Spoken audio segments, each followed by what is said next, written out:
بسم الله الرحمن الرحيم الحمد لله رب العالمين والصلاة والسلام على سيدنا محمد خاتم النبيين وإمام المرسلين وعلى آله وصحبه أجمعين.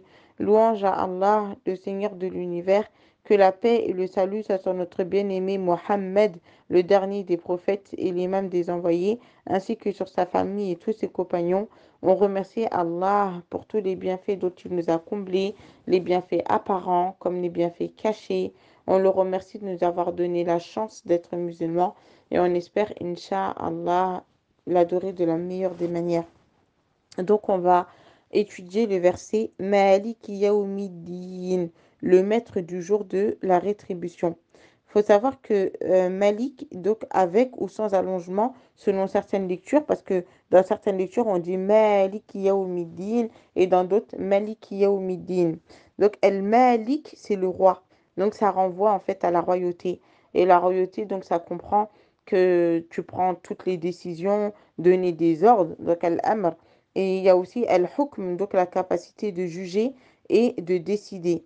Donc Allah, il est Al-Malik, il est le roi, celui qui possède tout. Limanil mulkul yawm, à qui appartient la royauté ce jour-là? Lillahil wahidil qahhar, à Allah l'unique, le dominateur suprême sur ses serviteurs.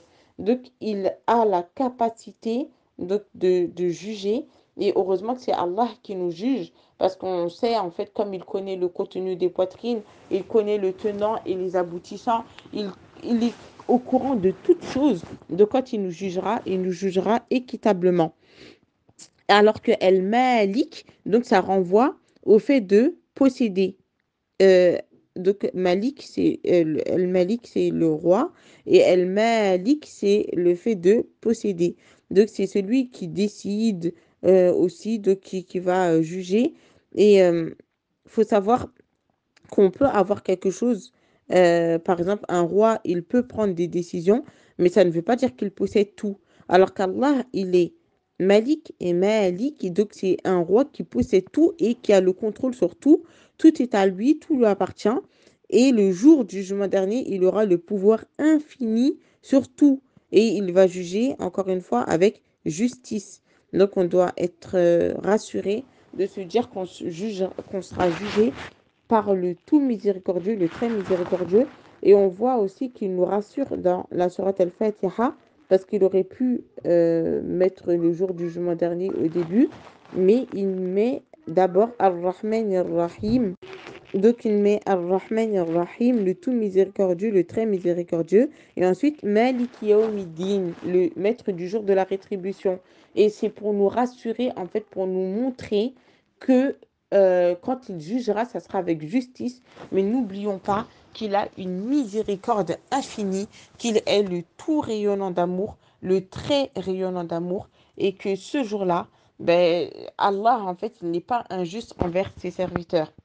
من عمل صالحا فلنفسه ومن أساء فعليها وما ربك بظلام للعبيد. Celui qui fait du bien, il le fait à lui-même, et celui qui fait du mal, il le fait à son propre détriment, et ton Seigneur n'est point injuste envers ses serviteurs. وَمَا ظَلَلْنَاهُمْ وَلَكِنْ كَانُوا هُمُ الظَّالِمِينَ. Nous n'avons point été injustes envers eux, mais c'est eux-mêmes qui ont été injustes à l'égard de leur propre personne.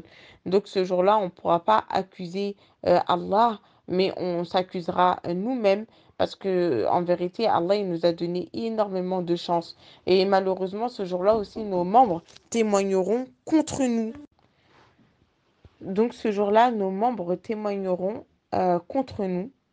Comme Allah il nous dit dans la sourate Fussilat, وَقَالُوا لِجُلُودِهِمْ لِمَ شَهِدتُّمْ عَلَيْنَا. Et ils diront à leur peau, pourquoi avez-vous témoigné contre nous?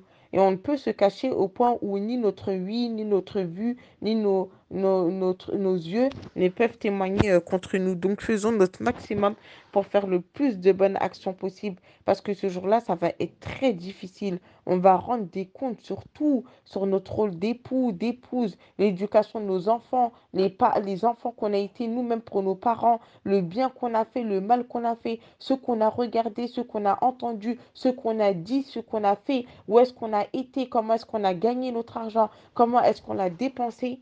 Vous vous rendez compte? Déjà, par exemple, quand on entend le jour des comptes, ça fait froid au dos parce que, voilà, même quand on a une convocation au tribunal, je pense qu'on est tous stressés. Et même dans les entreprises, quand ils doivent rendre leur bilan comptable, c'est une période qui est très stressante, voilà, parce que c'est les chiffres, etc.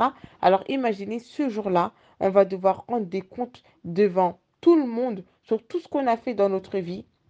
Ce jour sera un jour très difficile. Et Yaoum, donc c'est une période de temps. Ça ne veut pas dire 24 heures. C'est un jour qui va durer 50 000 ans. 50 000 ans où on sera debout devant Allah, et digne. Donc c'est le jour du bilan. C'est le jour où nos actes seront jugés. Et ce jour-là, tout le monde sera préoccupé par sa propre personne. Et on va fuir notre famille comme si on voyait un lion arriver car chacun sera occupé par lui-même. Donc n'oublions pas que chaque jour que l'on fait, que l'on passe, eh ben, qu'on rendra des comptes surtout. Et Allah il nous dit dans la sourate Qaf, ولقد خلقنا الإنسان ونعلم ما توسوس به نفسه ونحن أقرب إليه من حبل الوريد إذ يتلقى المتلقيان عن اليمين وعن الشمال قعيد ما يلفظ من قول إلا لديه رقيب عتيد. Il dit, nous avons certes créé l'homme et nous savons ce que son âme lui suggère et nous sommes plus près de lui que sa veine jugulaire quand les deux recueillant à droite et à gauche recueillent. Il ne prononce pas une parole sans avoir auprès de lui un observateur prêt à l'inscrire. Donc n'oublions pas que ce jour-là, nous rendrons des comptes sur tout ce que l'on a fait, tout ce que l'on a dit et Allah n'est pas inattentif à ce que l'on fait. وأسروا قولكم أو اجهروا به إنه عليم بذات الصدور. Que vous cachiez votre parole ou que vous la divulguiez, il connaît bien le contenu des poitrines. وهو معكم أينما كنتم والله بما تعملون بصير. Il est avec vous, où que vous soyez, et il observe parfaitement ce que vous faites. Innahu alimun bidhati as-sudur. Et il est parfaitement connaisseur du contenu des poitrines. Wa ma Allahu bighafilin amma ta'malun.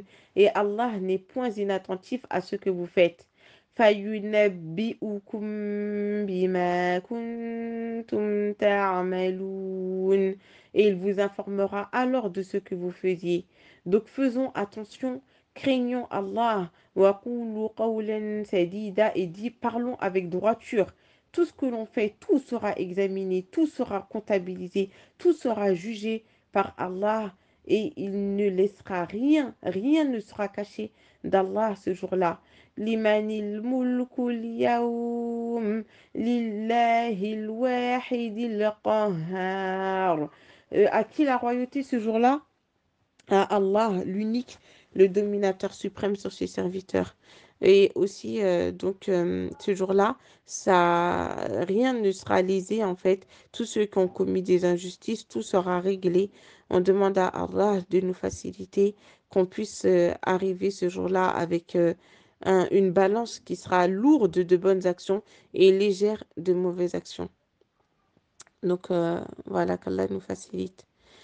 هو الحي لا إله إلا هو فادعوه مخلصين له الدين الحمد لله رب العالمين. C'est lui le vivant, point de divinité à part lui. Invoquez-le en lui vouant un culte exclusif et louange à Allah, le Seigneur de l'univers.